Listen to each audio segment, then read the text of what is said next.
Okay, the first thing, if you would like to introduce yourself. Sure. Who are you? Hi, my name is Veronica Fonseca Castro. I live in Washington, D.C.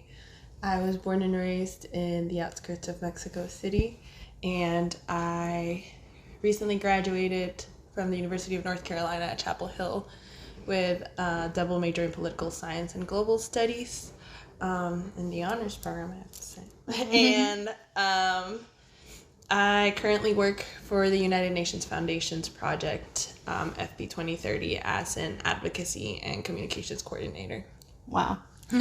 Impressive. Thank you. Yeah. I appreciate that. Yes, it is very impressive, to be honest. Thank you. But did you work for them before, like an intern, right? Or... Yes, I interned with the communications team in my summer from sophomore to junior year.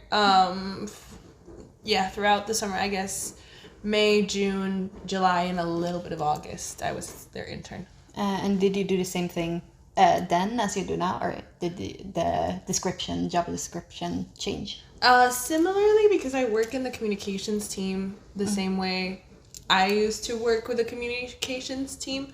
I'm now their coordinator, so I take responsibility for coordination across projects and teams, but I also work across teams, so not just with the communications team, but with our advocacy and partnerships team, who's in charge of our non-governmental actor commitments and our engagements with other organizations or other types of initiatives such as faith leaders. So I'm involved in, I do a lot of comms work, but I also use a lot of my degree in international relations. My next question was just gonna be like, did you always want to work for a nonprofit, or like did that happen later in life? I always wanted to work in, I guess, between the non-governmental actor or international organization space. I used to do Model UN when I was in high school, and that was very important to me. And then when I was in college, I continued doing Model UN, and I studied international relations, and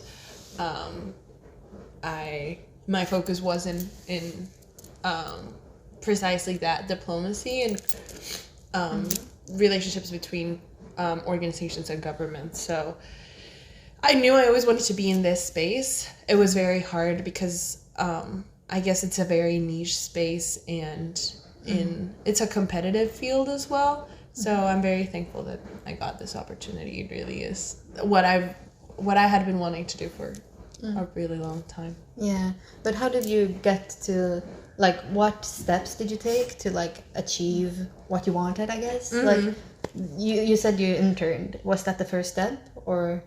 So, well, the first step was choosing a school, right. And I moved from Mexico in 2018. I lived in Southern California, as you know. We met there. Yes. I took a gap year, and then I went to community college in the United States in North Carolina for 2 years, so I could save up enough money for me to be able to afford going to a 4-year school. I knew that I wanted to go to a good university, a renowned university in the field. So after 2 years of community college, I transferred into UNC Chapel Hill. So that was a really important first step. Knowing where I wanted to go and studying hard to be able to get to the school that I went to. And then choosing the degree is also important, but it was also important to intern along the way. So there wasn't a semester where I wasn't working in either a political organization or a political action committee or I guess an issue advocacy type of organization. It was hard. I always wanted to get into the international relations field. It wasn't until I found FB 2030 and UNF that I could get in. But I did a bunch of internships, and then from one internship it led to another, and it led to another. And I'd say it's very important to get some sort of experience in college rather than just or not just focus on studying. It was very beneficial for me to also intern. And then I guess if you put that all in a melting pot, it adds up, and that's where we're at right after school. But is it hard to, like, you can ask answer from your experience, but was it hard to get that like first internship or like first stepping point into getting more? My first internship was in my summer of freshman year, and I feel that it felt almost as like convincing. It was for this organization. It was for this community organizing organization in North Carolina called Democracy North Carolina, and I remember the interview. They have this summer internship program where they have a bunch of students from North Carolina, and they bring them for a summer, and it's, I think, organizations like that provide students, or that have a recurring program for students every summer, are such a huge opportunity, because once you get that first internship, you can jump into the following. But I did feel that my first ever internship, like the phone screens and everything, it was almost like, I have a lot of passion, I'm smart, please just give me a chance. Yeah. And yeah.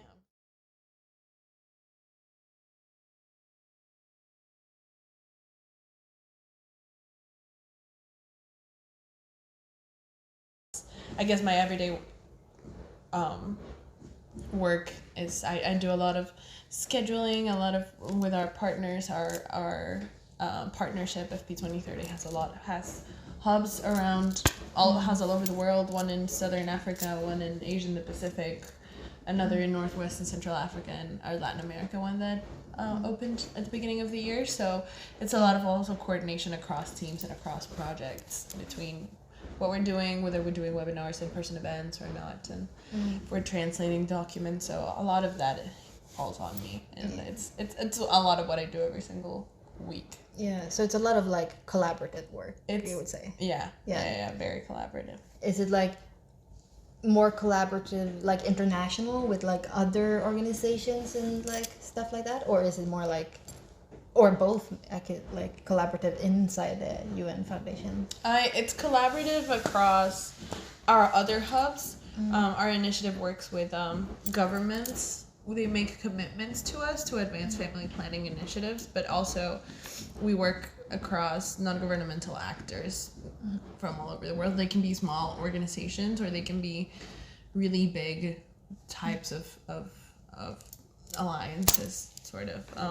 So I support with the non-governmental actor process a lot. I keep our commitments database up to date as well. So I do see, and I support also a little bit with government commitments, but mostly with my team with NGA. So it's a lot of work with our other offices on how they're doing and how we can best support from our North America and Europe hub, or sometimes it is supporting other teammates in my advocacy and partnerships team with how we can best support other partners and other non-governmental actors from all over the world into creating commitments for our partnership. Yeah, but the collaborations internationally, those like what did you call them? Like hubs? Are they like created by the United Nations Foundation, or do people come to you and they're like, hey, can you help us with A, B, and C? They're part of the FP 2030 partnership. They're part of the project I'm in. It changed from 2012 to now. So we established hubs so that any government or any non-governmental actor can make commitments to FP 2030. So they're just hubs, different offices around the world, but they're FP 2030 hubs. Okay. So yeah, we have them all around the world, and it's a lot of collaboration. It's hard to collaborate when people are across time zones. Yeah. So one of our offices, our Asia and the Pacific office, is in Kuala Lumpur. So it's hard to sometimes schedule meetings with them when they're 12 hours ahead of us. Like slosh. Yeah, someone has to wake up early and someone has to work late. So sometimes our 7 p.m. meetings, for them it's 7 p.m., for me it's 7 a.m. So those are hard to schedule, but I'm always thankful to be in them, and it's really cool to be part of projects where things are going on and on the other side of the world. So it's like a big spider net of like making change.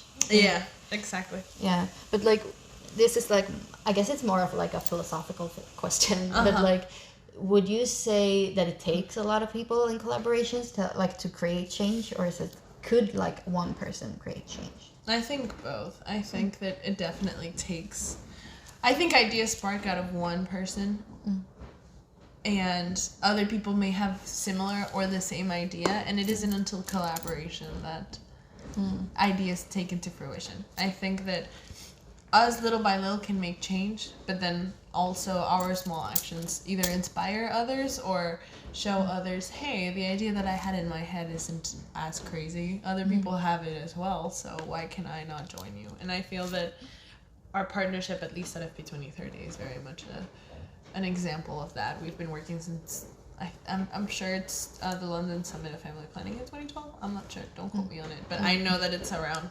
2012, and we've expanded our partnership, and it's all because of people that believe in what we believe, and I think, and I'm very thankful to be in an organization where we all deeply believe in what we're working on, and I think that just also makes it the more special, because we know the impact of our work, and our work matters, and it matters to us. So I think it does help in bringing change.